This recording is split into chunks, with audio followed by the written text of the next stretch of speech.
My mom screamed at me, "Get out and never come back." Not whispered, not emotional. She meant it. So I did exactly that. And when my dad called weeks later asking why the mortgage hadn't been paid, I gave him one sentence that changed everything. The words hit me across the kitchen like a slap. Her face was red, jaw tight, eyes sharp with something colder than anger, certainty. My suitcase sat half-packed by the door because this fight wasn't new. It was just louder than usual. She listed my failures like receipts she'd been saving for years. Ungrateful, selfish, dramatic. Every sentence ended the same way. "This house isn't yours," I tried once to speak. She cut me off with a finger pointed at the door.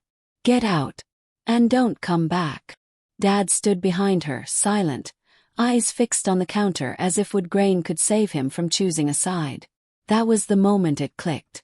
Silence was his choice that I grabbed my bag. My hands were steady in a way that scared me.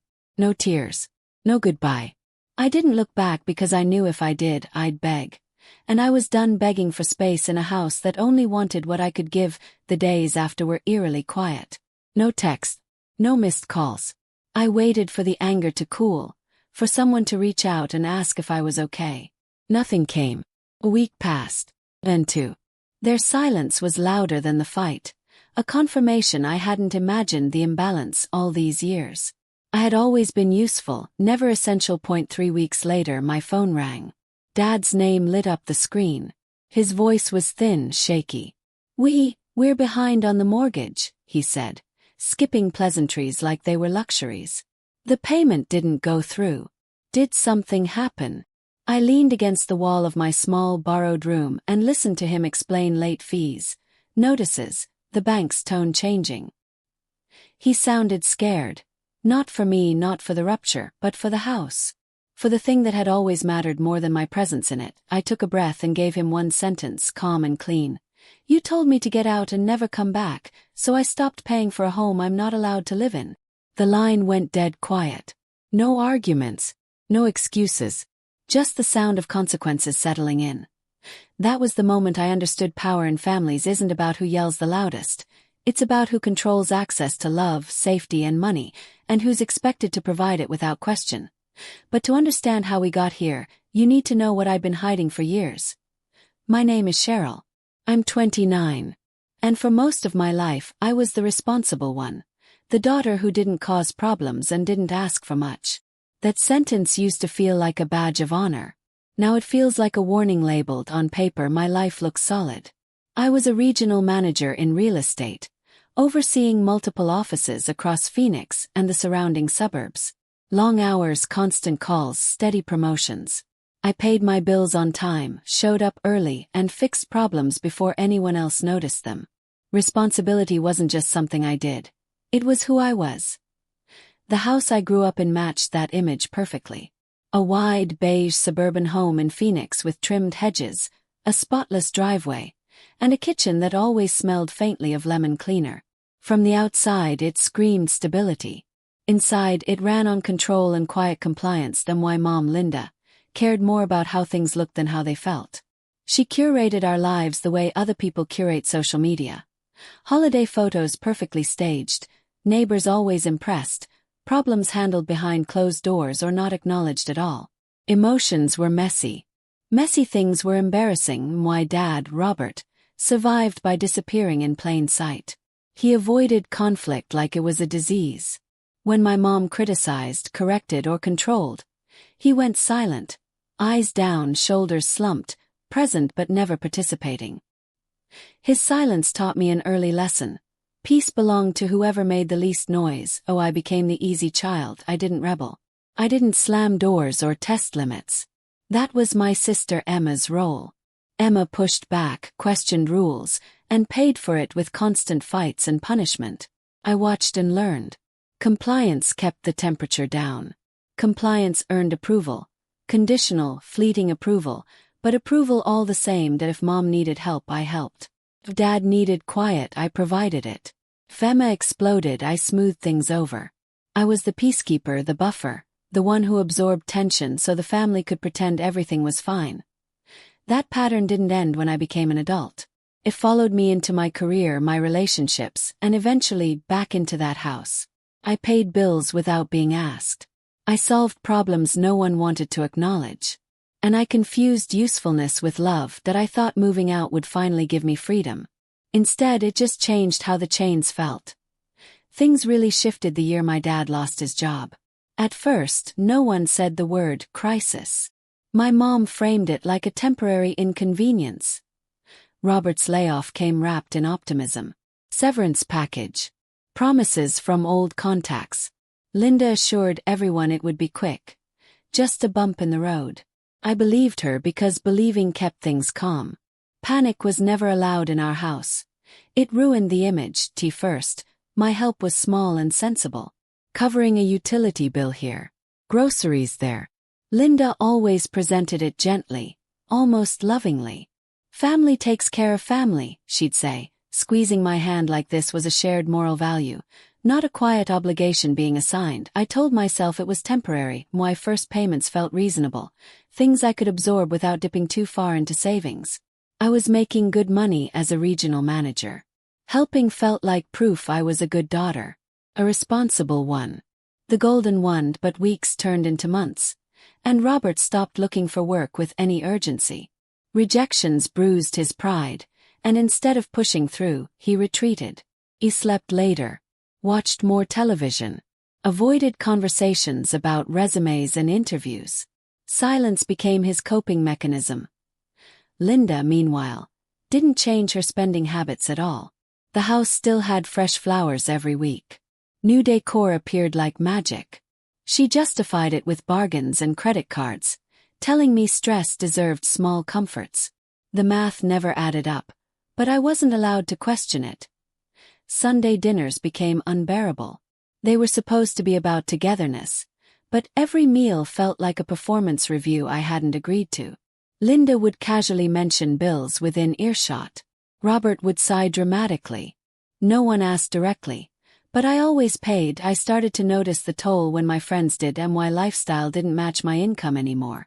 I declined trips, stopped shopping, drove my car well past when it needed repairs. When friends asked why I was always stressed about money, I laughed it off. But Sarah didn't laugh. One night after I canceled plans again, she looked at me and asked quietly, "Are you building your life, or holding theirs together?" The question wrecked me that I went home and opened my banking app, scrolling through transfers and withdrawals that all pointed in one direction, away from me. My savings were thinning. My chest felt tight all the time. I woke up anxious and fell asleep calculating numbers that never worked. I told myself it would end soon. That once things stabilized, I'd get my life back. What I didn't know yet was how much control I'd actually given away, or how ugly things would get once that control slipped. The night everything finally blew up started like every other Sunday. I stopped by the grocery store even though no one asked me to. Old habit. I arrived for Sunday dinner with grocery bags cutting into my palms.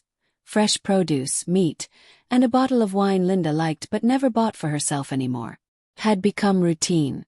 I didn't even question why I was still paying to feed a house I technically didn't live in. The first thing I noticed when I walked in was what hadn't changed. The second thing was what had. New throw pillows on the couch. A decorative mirror in the hallway. A seasonal centerpiece on the dining table that definitely wasn't cheap. My stomach tightened. Somehow, there was always money for appearances. Dinner started politely. Too politely. Small talk forced smiles. Then Aunt Brenda leaned back in her chair, laughing softly. "Cheryl's such a blessing," she said. "I don't know how you two would have managed without her help this year."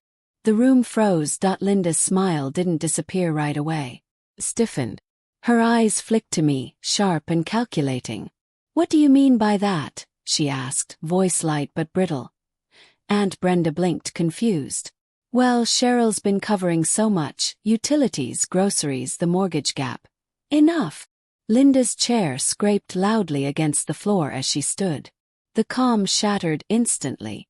"How dare you talk about our private matters," she snapped, then turned on me. "So you've been running your mouth about us?" I felt my pulse in my ears. "I didn't tell her," I said evenly. "She noticed. Anyone would."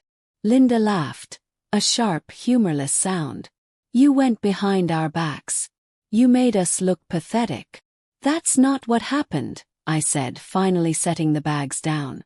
You were weeks away from losing the house. I stepped in because no one else would say it out loud. That was the wrong thing to say. Her face twisted, not with fear, but with rage. You embarrassed me, she hissed. Do you know what people think now? That we can't take care of ourselves. That we're dependent on our own daughter. I stared at her, stunned. I was trying to keep you safe. You were trying to control us, she shot back. You think money gives you authority in my house? I looked to my dad. Robert sat at the table, hands folded, eyes glued to the plate in front of him. Silent. Choosing once again not to choose, Linda took a step closer, voice rising. If you're so generous, if you think you're so superior, then leave. Get out and never come back. The words landed heavy and final. I waited. 1 second. Dad didn't move. Didn't speak. Didn't even look at me. Something inside me cracked. Not loudly, not dramatically, but cleanly, like a bone breaking under steady pressure. I picked up my keys. I didn't slam the door. I didn't cry. I walked out without giving her the satisfaction of seeing me shatter. As the door closed behind me, I realized this wasn't just a fight. It was an eviction. From the role I'd been trapped in for years. That was the moment something in me finally broke. And once it did, I knew I wasn't going to fix things the way I always had. The first thing I felt after that night wasn't anger. It was relief. For the first time in years, I slept through the night without waking to the pressure of invisible eyes. The weight of expectations, calculations, and silent obligations had lifted in a single instant. It was strange how quiet freedom felt. The 15th of the month came. I poured my coffee and scrolled through my banking app. The mortgage notification blinked at me like a routine alert.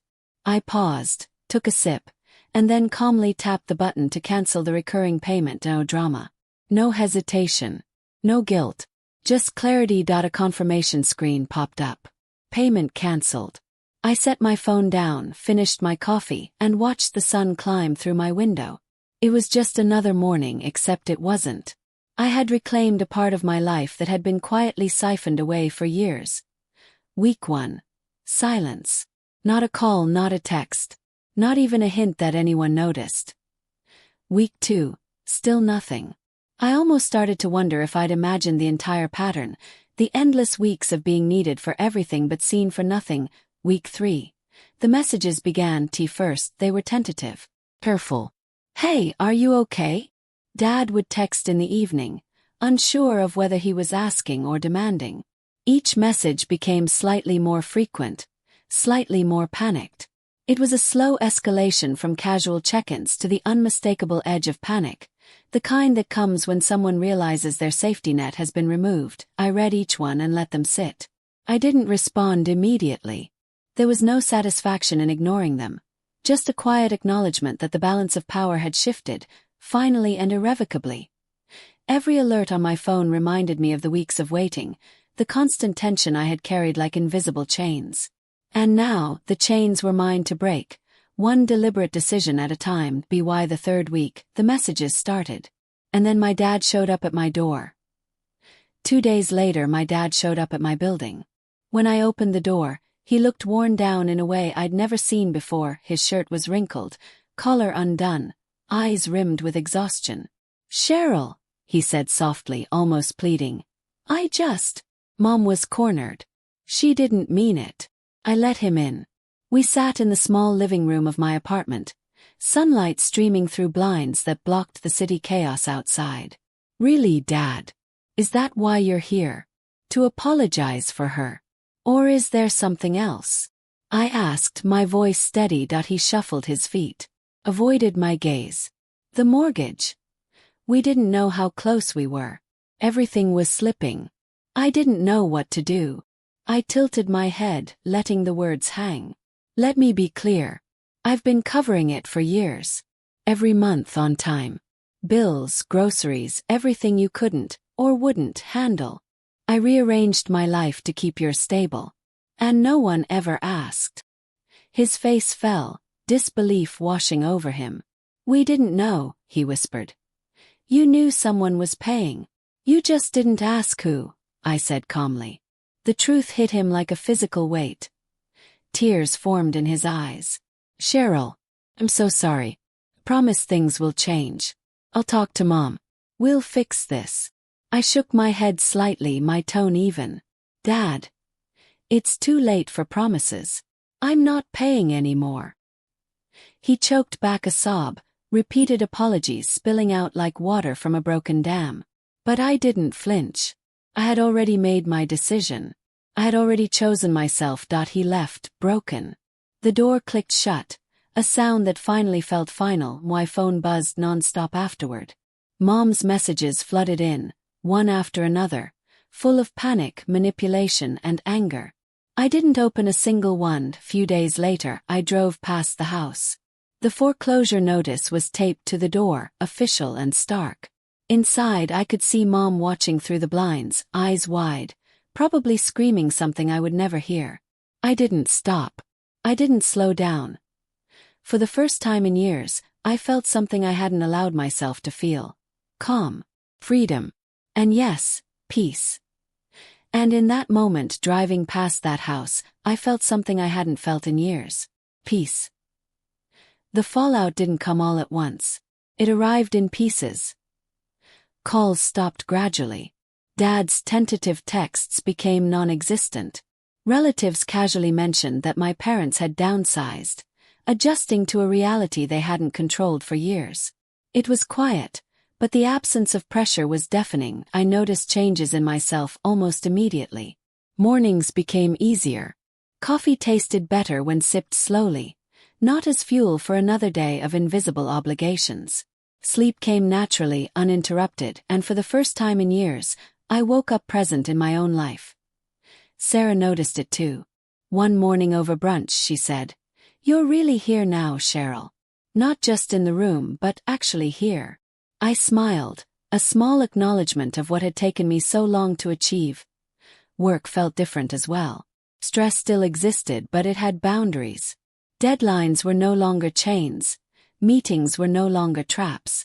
I could give my best without giving myself entirely. Mom's messages occasionally popped up on my phone.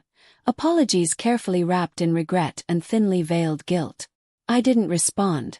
Not out of anger, but because there was nothing left to resolve. Completion doesn't need confrontation. I understood finally that boundaries don't have to be loud to be firm.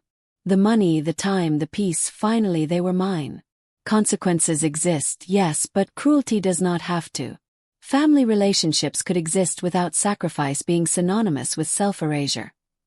Some days I drive past that house, a lingering notice still taped to the door, and I smile slightly to myself.